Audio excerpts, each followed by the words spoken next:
All right, welcome back. It's for our second episode this week with Australian guitarist Adam Miller. As you heard on Monday, I'm joined again here with Andy Ellis. Hello, everyone. And so this episode, Andy, was one we had talked about as we were going back and forth, and it's kind of playing solo electric guitar as opposed to acoustic. And as you heard on Monday, and we talked about it a little bit today, that Adam's first solo gig was opening for Tommy Emmanuel, which I could not think of a more intimidating setting to make your debut as a solo guitarist, Well, maybe I'm opening for Jimi Hendrix tomorrow, so yeah. Okay. I'm sure that's but probably... as a solo guitarist, yeah. Exactly. Australia, you're Australian, you're in Australia, you're going to play solo guitar, and you're going to play solo guitar opening for the most famous solo guitar player the country had ever seen. And in fact, today, even the planet. Exactly. Yeah, he's way up there. Yeah.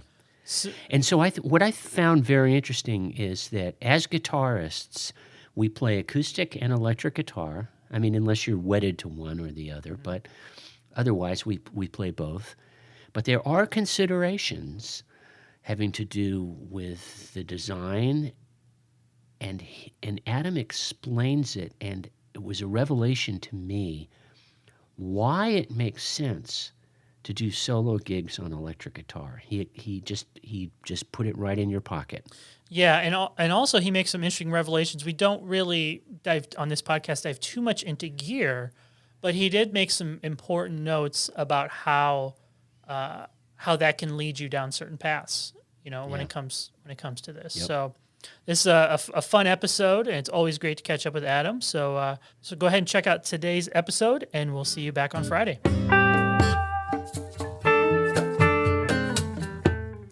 So Adam, when I first heard you play, both on record and live, you were playing a flat top, amazing fingerstyle acoustic, multi-part. That was the takeaway message for me was, well, how do you do that, on a flat top, on any guitar.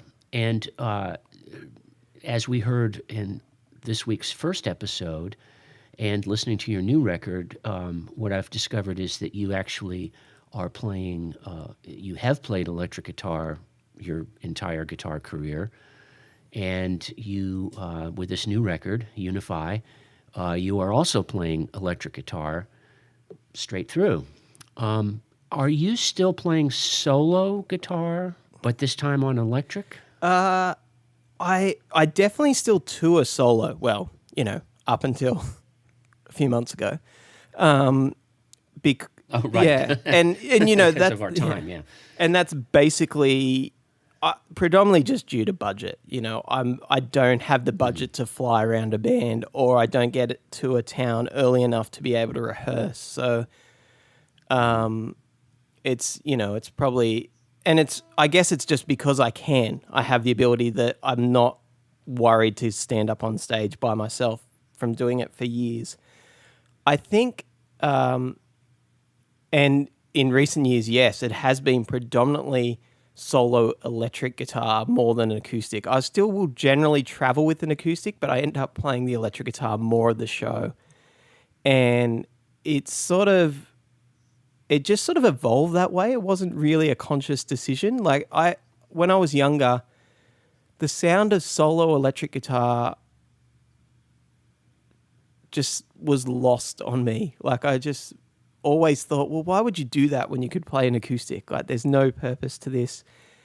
And I think it just happened that the more I toured playing solo acoustic and was in different environments, I had so many problems with sound and getting the sound I wanted. I know I'm talking a lot about voices and sounds throughout these, but it really was a big part of it. I just couldn't achieve the sound I wanted to get. And, you'd turn up places, and especially with a lot of my music being very groove-based and bass-line-based, a lot of sound engineers, their default with acoustic guitar is to take the bottom end out, take the mids out, and boost the treble. And so it made my performance sort of unplayable. Whereas where it actually started, and I remember being freaked out about this, was I did a series of clinics through Europe going back about 8 or 9 years ago for Two Rock amplifiers, who I've been using their amps for a very long time. But essentially, because it was for them, it was all electric guitar. And they were taking me because I was one of the few artists that would be happy to turn up and play solo. And I remember being sort of terrified about just taking an electric guitar. And so I did string it a little bit heavier, like 12 to 52 wound G, so it'd feel more sort of electric, more acoustic, sorry, I should say. Yeah. But what ended up happening was every night I had glorious sound. Like it was just like I'd turn up, I'd plug the guitar into an amp, and I'm just like, oh, wow, that sounds so great. And it's there behind me, and it was just going, and it was awesome. And, you know, if someone did mic up a guitar amp, they usually don't go crazy with EQ. They just either turn it up at front of house or tell you to turn down on stage. It's more one or the other. More likely telling you to turn down. Yeah. Yeah. But they're not drastically shaping the tone. Like it's not like they're in complete control of everything. And for me as a player, it just made me play better, that when I could just have control of that. And when I wasn't doing huge rooms, when I first started playing solo acoustic guitar, like I mentioned earlier, like my first show was playing with Tommy Emmanuel. So it was 1,000 people, huge PA system. When you played the low E string, you know, people in the first few rows had heart palpitations. And I got used to that. I'm like, well, if it doesn't sound like that, it's not right. And then trying to, even when you did have control of your sound and turning up to a small show and trying to present the sound like that, I found it a bit offensive. Like I was like, oh, I think I've gone too far with this. I think I'm hurting people. So, and you know, as my music evolved, it just worked that way, that the electric guitar sort of presented this easier, and I found my audiences connected with it better. They were more into the subtleties of the things I could do rather than the giant sound of a live acoustic guitar sometimes. So you had the same repertoire, you just translated it to electric guitar, or did you change your set list? No, I just played the same things. There were a few things that sort of evolved it as well, and it all comes down to the technicalities of both instruments live. So one of the big things for me when I started playing more groove stuff, especially like sort of out of the boom chick sort of thing and into like these separated bass lines, very Charlie Hunter influenced, was that when you would do the slap on the acoustic guitar, when you had good sound, you'd slap the strings like on 2 and 4, but it sounded like a bass drum coming through the sound system. So it was sort of this weird discongruent thing where it sounded like the bass drum was on 2 and 4 instead of the snare drum. So I kind of kept that sort of drove me insane. And there was quite a while too where I've played like a guitar like Charlie Hunter's for a long time, like almost 20 years ago because he was the first fingerstyle guy I'd heard that really played improvised music and, you know, could do things that I hadn't heard acoustic guitar performers do before. And on that instrument, that thing is even more prominent, where if you slap the strings with your thumb, the slap is hitting the bass strings and going through the bass amp. So it's a really nasty sound, like you blow up tweeters. And I think I did a couple of times when I first got on it because I was attacking it the same way. And then over time, you know, my technique evolved that instead of slapping the strings, it would be that 2 and 4 could be augmented with the fingernails of my fingers and actually become part of my playing. And then that way, you know, it would sort of burst through the reverb of the guitar strings rather than slapping on the bass strings. So I think you can hear this enough, but I'm just going to put my guitar up now. So instead of getting like that sort of thing, if I do it with my fingers, it gets. Actually, it probably sounds exactly the same over the internet. I don't know. Anyway, it makes a lot of sense. No, it swings. The second one, the second version really swings. Yeah, and I've been listening to all the podcasts, so go back and listen to Charlie's one about drums, and he's become a good friend of mine over the years, and we've spent a lot of time playing together. And the idea that you've got more movement when your hand doesn't hit that rigid 2 and 4. So that sort of helped really free up the technique, and it meant that by the time I was doing these electric guitar gigs, I didn't need that huge power of the PA anymore. All that subtlety was sort of already there because I'd been working on this through those things. So, yeah, after that in-store tour, it just ended up that I didn't panic about not having an acoustic guitar anymore, and really... just found safety in the electric guitar thing.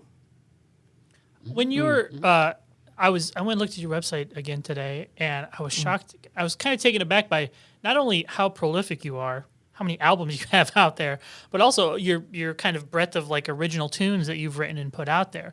When you're writing a tune, does the instrument you write it on really affect the final version of that? And the reason I bring that up is that Andy and I recently talked to Ben Harper, and he has a new record coming out of all solo acoustic lap steel. Cool. And in that podcast, you kind of hear the story of how that album kind of came together. And I won't spoil it now, but it didn't. What we're hearing as the finished product was not how it was originally intended, conceived, right? Yeah. When it comes to electric versus acoustic, how does that kind of play into your compositional process? Okay, so the composition just comes from, I think it definitely starts on the instrument. And so definitely the era of like the album I put out, which was really the one that everyone internationally found, it was called Delayed. So it is a solo acoustic guitar record. And I probably wouldn't have made that record except I got a record deal that then fell apart, but I own the rights to the master, so it was done. So I just released it. But while that record is solo acoustic guitar, nearly all of those songs were written on Charlie Hunter's instrument. So you can hear the very obvious distinction between the bass line and the melody with a lot of those things. And during that period, I was constantly performing in a duo, like with drums and me. So doing those things and really working those things up. So those compositions were very much about counterpoint and that idea. The next album I did,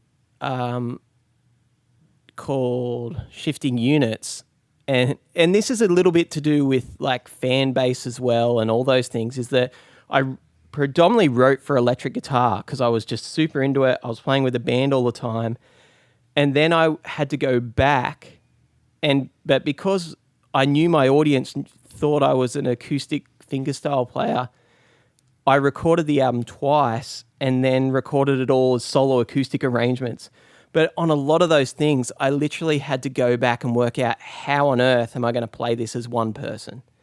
So I actually had to go back and arrange the music for solo guitar. And some of it, I think because of that, turned out to be incredible solo guitar pieces that I never really realized. And because I wasn't thinking from the point of view of I have to try and play this all at once. And also I wasn't thinking about my easy defaults of solo guitar as well, the things I can do easily and just come on autopilot. I actually had to go, wow, how on earth am I going to reach that at the same time as doing this?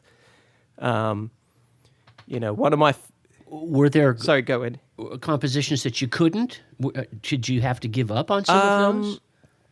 Yes, and, to bring it back to now, especially like this most recent album, Unify, was definitely composed as a trio record. Like I wanted it, my whole idea with this year was to finally be out on the road touring with a trio and take this music this way.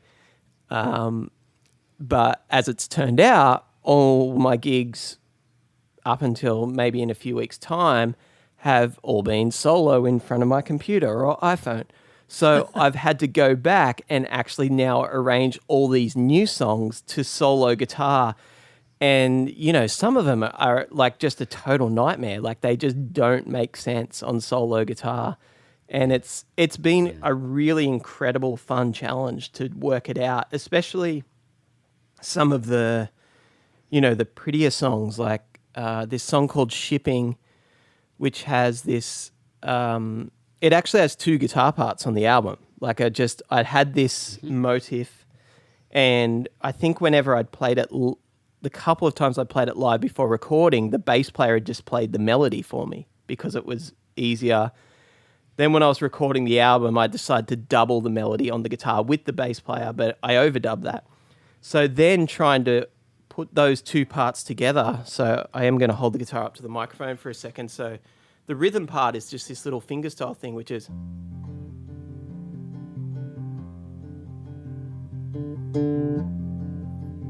And the melody is simple as well. It's just...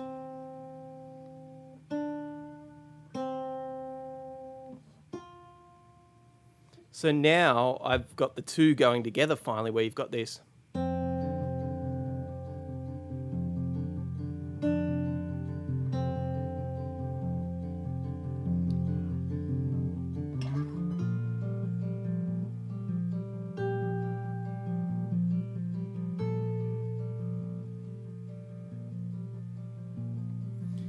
And, you know, it sounds simple-ish now, but, man, I've practiced that over and over again to sort of get the feel of the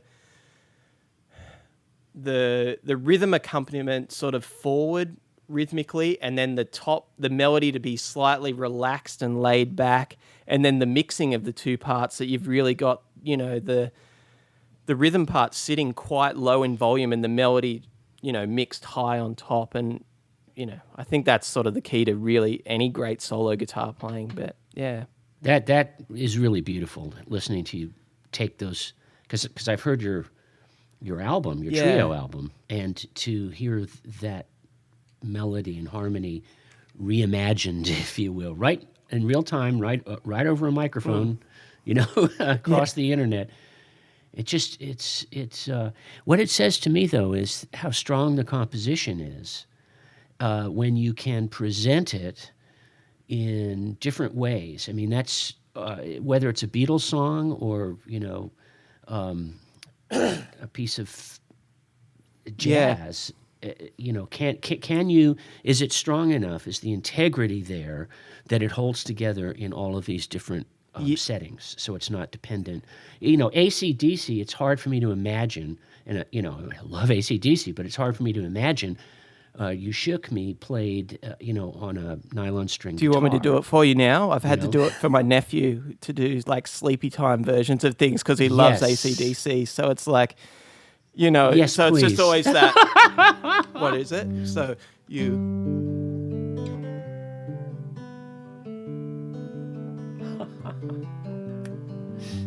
All right.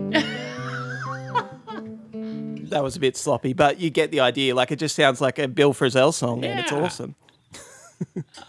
Okay, so, well, that actually sort of proves my point and shoots me down at the same time. It proves my point that a good composition can hold itself together regardless of the presentation, and it shoots me down in the sense that, no, AC/DC actually can hold together really well. Pretty killer melodies there, actually. And that's sort of, you know, I think that's the thing.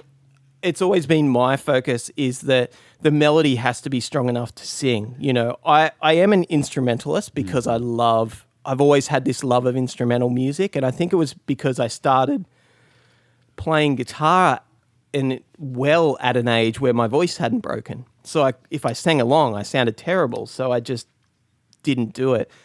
But I've always had the sensibility of like the melody should be a forefront, and there should be a melody in instrumental music in general. Yeah. You know, it shouldn't just totally be about the rhythm. Ugh, that was a really bad Australian sloppy English thing.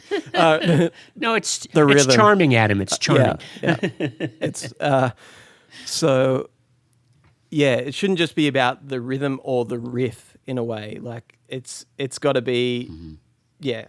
Where I've played most of my life has not been areas where people are coming to see me play guitar in a way. Like they are, but they're actually more there just for music and experience, and it's definitely influenced the way I compose. Yeah. Well, this, we'll wrap up this segment here pretty quickly, but I'll say something that'll probably get me in trouble with a lot of people, but I'm going to say it anyway. I love fingerstyle acoustic guitar. I really do. But there are a lot of fingerstyle acoustic guitarists who they find a riff, just what you were saying, and sometimes it involves elaborate hand percussion, body percussion and stuff. Really no melody. A melody may emerge from these different chord voicings and activity, but it's not a melody that you could write out just by itself on a piece of paper or sing. Either way, it's this hand performance on strings, and it can be really spectacular for the first 3 songs because you just go, "Wow, I can't believe that all this is coming out of the guitar." But to me, and this is where I get in trouble, it doesn't stick with you. It doesn't stand the test of time for me. It's an amusement, but not eternal. I don't go back to it. Yeah, and so I think if I can bring that back to the original topic of this after we meandered off, is that for me, like the solo electric guitar thing, I guess it's always been, it took away those options for me. So when I was playing solo electric guitar, I couldn't bang the body anymore. Like I couldn't tap it. It doesn't come out through the pickups. So it allowed me to focus compositionally and playing wise just on what the 6 strings can do. And I really love that idea of like, you really just are hearing the guitar in its sort of pure form rather than, I don't want to say the tricks around it because I totally appreciate all that stuff too, but that's the easiest way to explain it. Yeah. Yeah, that's fair. It's juggling. It's acrobatic. It's a feat. And you look. But it's not a feast. It's just a feat. That's the cool thing about the solo electric guitar thing. It's sort of there's nowhere to hide behind that. It does sort of focus it back on the music, and yes, there's some advanced technique there, but hopefully it all serves the melody and the feel as Well, one of the things that's on my somewhat immediate to-do list as far as guitar playing is to play an instrumental trio gig and of some sort. And it's players like you and other guys like Julian Losh who really inspire me to want to go for that because I don't feel like I have the right chops or whatever to pull off a solo guitar thing, but I feel like I would become a better player if I was work up like a set of trio tunes, and that's something I've never done. So it's pretty liberating and pretty fun to do, especially if you're surrounded by supportive people. Like there's 2 scenarios from a trio point of view where you want to surround yourself with people way better, and that is awesome when you're friends with those people. But when you're with a supportive environment and it's a pretty special thing as well. And just being able to work out how to communicate that way through just your guitar without, someone else singing over the top with words to be very specific about it. Yeah. Well, thank you so much for joining us this week, Adam. And everybody, make sure to tune in on Friday where we're going to have one more hang with Adam Miller.